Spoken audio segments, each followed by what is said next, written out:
사사기 8장 10절에서 21절까지 말씀 한 절씩 교독하겠습니다. 이때에 세바와 살문나가 갈골에 있는데 동방 사람의 모든 군대 중에 칼든 자가 12만 명이 죽었고 그 남은 15,000명 가량은 그들을 따라와서 거기에 있더라.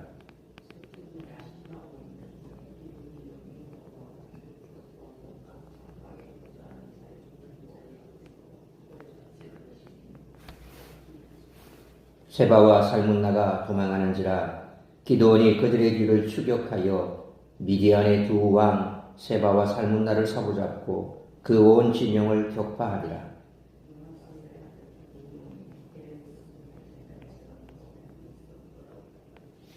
숫곳 사람 중 한 소년을 잡아 그를 신문하며 그가 숫곳의 방백들과 장로들 77명을 그에게 적어준지라.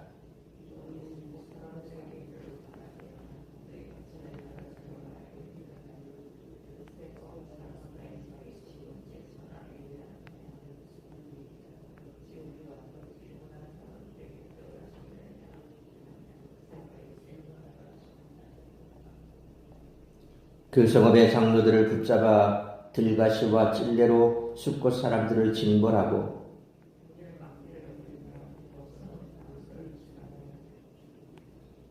이에 그가 세바와 살문나에게 말하되 너희가 가볼에서 죽인 자들은 어떠한 사람들이느냐 하더니 대답하되 그들이 너와 같아서 하나같이 왕자들의 모습과 같더라 하니라.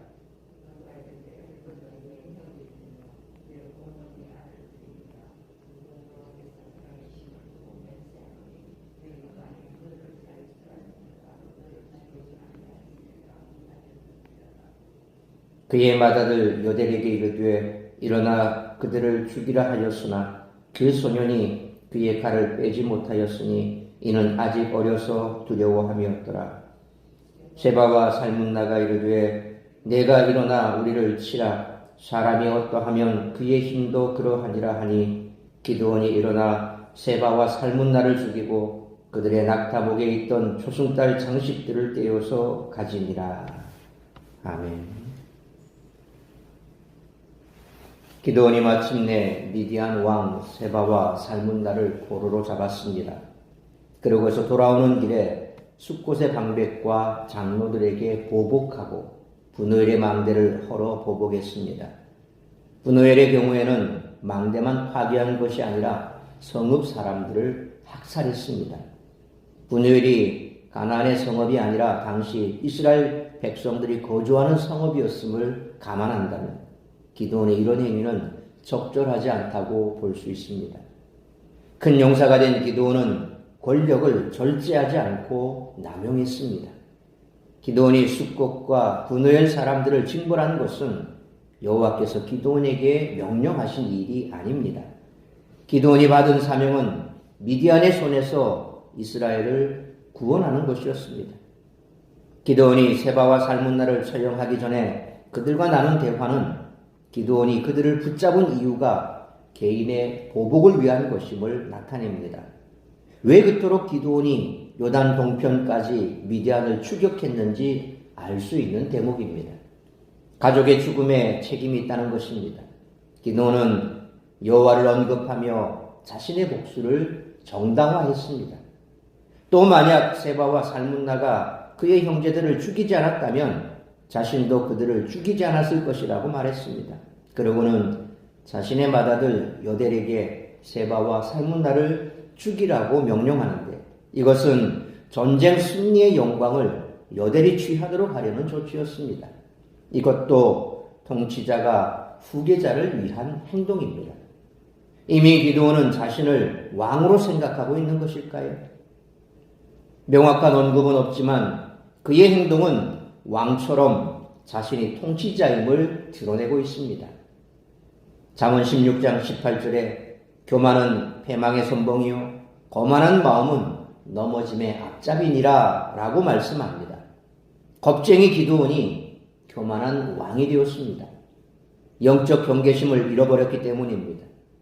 그러므로 그리스도인들은 승리 이후에 교만해지지 않도록 주의해야 합니다. 미래의 성공에 대한 가장 큰 장애물은 과거의 성공이다라는 말이 있습니다. 성공을 경험한 사람들이 과거의 성공에 붙잡혀 초심을 잃고 교만해지는 경우가 많다는 뜻입니다. 안타깝게도 기드온에게서도 이런 현상이 나타나는데 그가 어떤 유혹에 이끌렸는지 오늘 본문의 말씀을 통해서 우리들이 깨달아야 할 것은 첫째로 10절로 17절 말씀처럼 하나님의 공로를 나의 것으로 여겨서는 안 된다는 것입니다. 기드온과 함께 미디안을 추격한 인원은 여전히 300명이었습니다. 10절 말씀처럼 미디안의 왕 세바와 살문나는 비록 전쟁에 대피하여 12만 명을 잃었지만 갈골이라는 곳에 주둔한 그의 군대는 여전히 1만 5천 명가량으로 기드온의 군사보다 50배나 많습니다. 하지만 11절로 12절 말씀처럼 미디안은 다시 한번 대패하여 진영은 대파되고 두 왕은 사로잡혔습니다. 이는 누가 보더라도 하나님의 권능이 아니고서는 불가능한 일입니다. 그런데 승리가 확정되자 기드온은 이를 자신의 승리로 여기기 시작합니다. 기드온은 13절로 14절 말씀처럼 동족인 숫곳과 분우엘 사람들을 마치 적궁처럼 대했습니다. 소년 하나를 신문하여 숫곳 장로들의 위치를 알아냈고 15절 말씀처럼 그들이 자신을 희롱했다는 이유로 16절로 17절 말씀처럼 숫곳과 분우엘을 징벌하여 그 성읍 사람들을 죽였습니다. 우리는 여기서 기드온이 세상의 왕들처럼 행동하고 있음에 주목해야 합니다. 물론 숫곳과 분우엘 사람들이 기드온을 돕지 않은 것은 잘못입니다. 하지만 동족으로서 잘못한 사람들을 꾸짖고 부끄럽게 하는 정도가 아니라 죽이고 망대를 무너뜨리는 것은 세상의 왕들이 자기를 따르지 않는 자들에게 보복하는 행태와 일치합니다. 하나님은 이 승리가 사람의 능력으로 이루어진 것이 아님을 증명하기 위해 단 300명을 사용하셨지만 기드온은 그 승리를 토대로 권세를 부리며 동족을 죽이고 있습니다.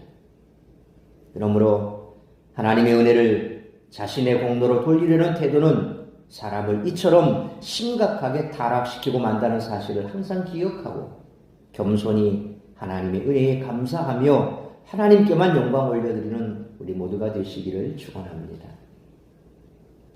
두 번째로 18절로 21절 말씀처럼 세상의 가치관을 따라서는 안 된다는 것입니다.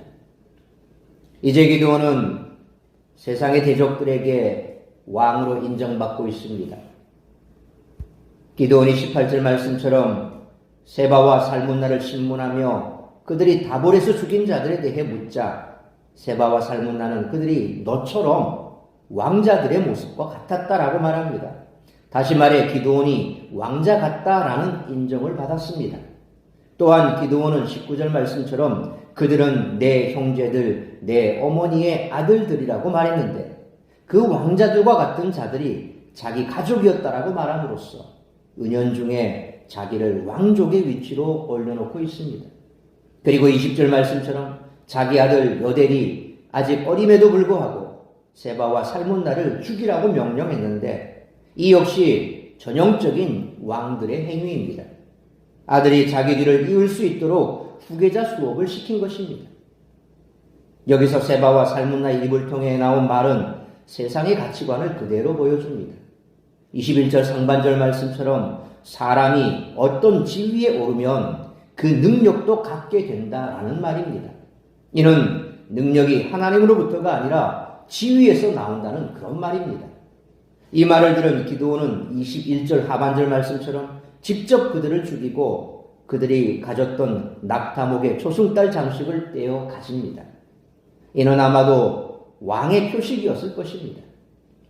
기드온은 이처럼 하나님이 허락하신 승리의 공로를 자기 것으로 삼았고 세상의 가치관을 따라 왕과 같은 모습으로 행동했습니다.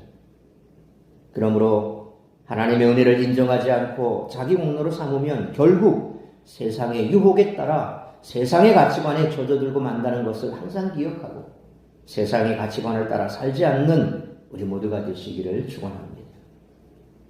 사랑하는 성도 여러분, 창세기 3장 5절 말씀처럼 최초의 범죄가 일어난 동기가 하나님같이 되려 함이었음을 잊지 말아야 합니다.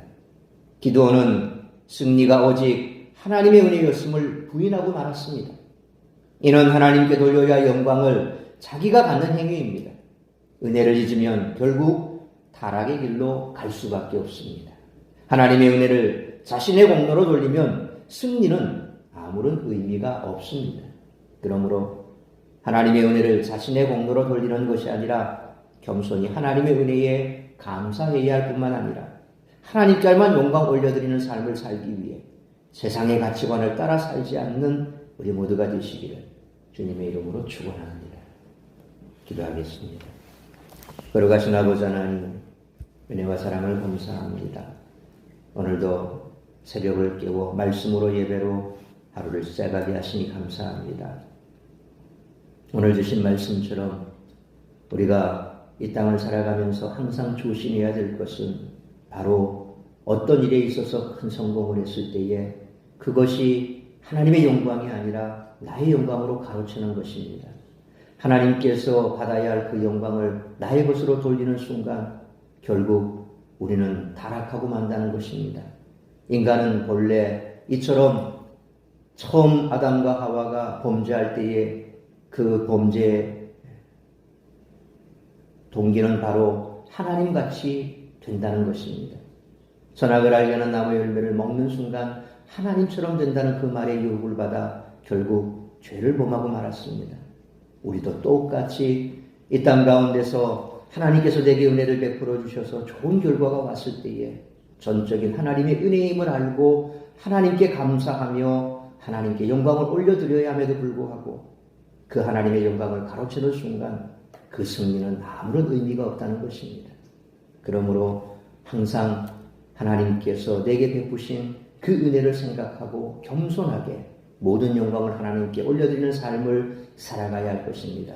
그러기 위해서는 세상의 가치관을 따라서는 안 된다는 것입니다. 세상의 가치관을 따라가는 순간 결국 우리는 하나님의 영광을 가로챌 수 있고 또한 하나님의 자리에 앉을 수 있고 결국 우리의 삶은 하나님으로부터 멀어지는 그런 결과를 초래할 수밖에 없다는 것입니다.